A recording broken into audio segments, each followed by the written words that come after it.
basically have to have everything. And we had some great resources that we could pull from.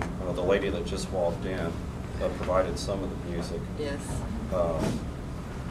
We really wanted an ethereal feel to a lot of the stuff we did, and she was clearly one of the first choices because I'd heard her sing before. And we got on the internet and we started looking for other entertainers, people to help us out. Things we couldn't do. that fell in line with her. Mark Gunn and his band that I still can't pronounce. Rocky Yogi and Fire.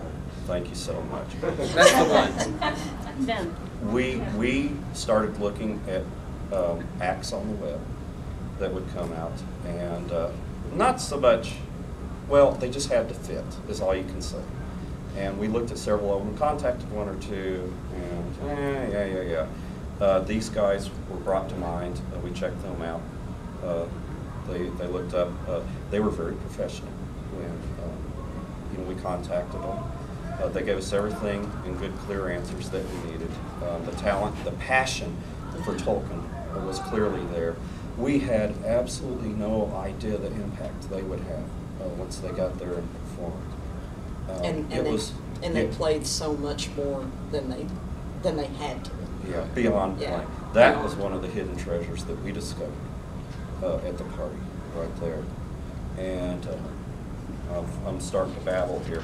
The final why is a letter that I received. I think you received it, I'm not sure. It was written to me, but I think you got an essence. I think I did too. We're not going to say who it's from because I've forgotten anyway. But I think this is the best why. Why do you have an event like this? And is it worth it at all? This letter, I think, answers that pretty good. Dear Gandalf, I just wanted to write and thank you and the organizers for the great job you did on the party. I'm sure by now you all have several letters of thanks just like this one, but I wanted all of you to know that your efforts were appreciated. I hope you have another one soon, and I will be glad to help out where I can. There were several things I liked about the party, moments that I'll remember forever.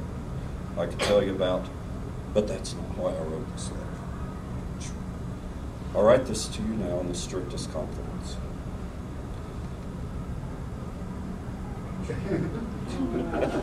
My hat's shaking. Well, I've read this several times. We all know our journey in life is filled with hills and valleys. Well, don't you know I was in a bit of a valley.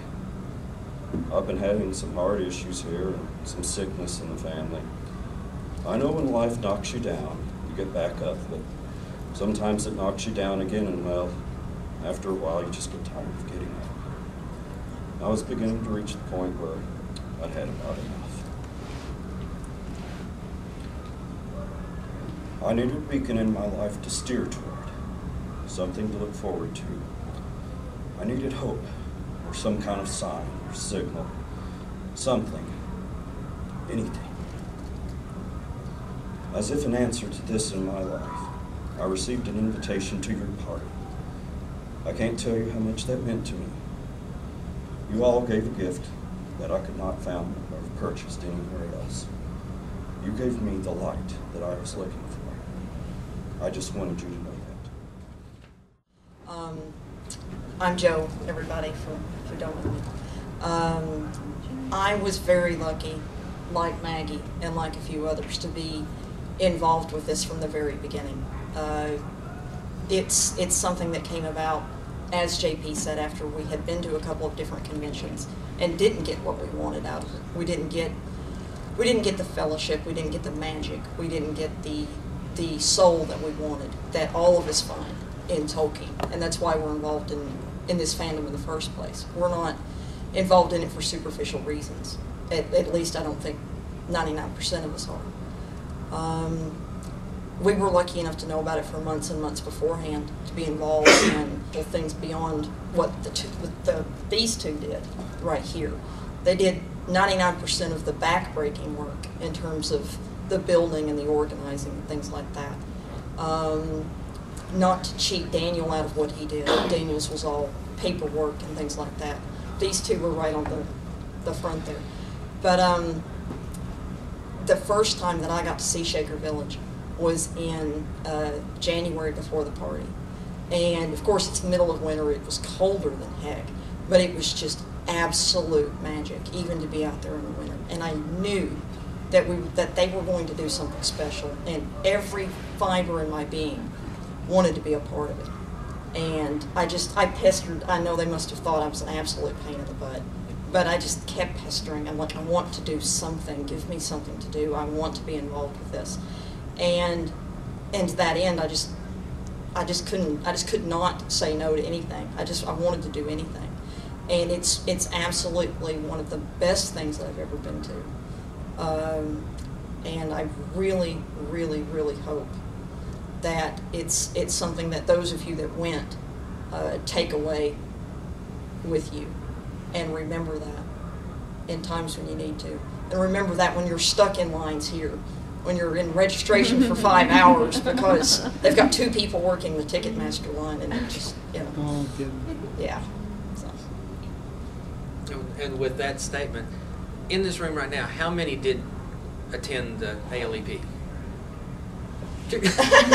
Mark counts twice. Okay. Mark was there twice at the same time. Okay, cool. Got a whole row of party people.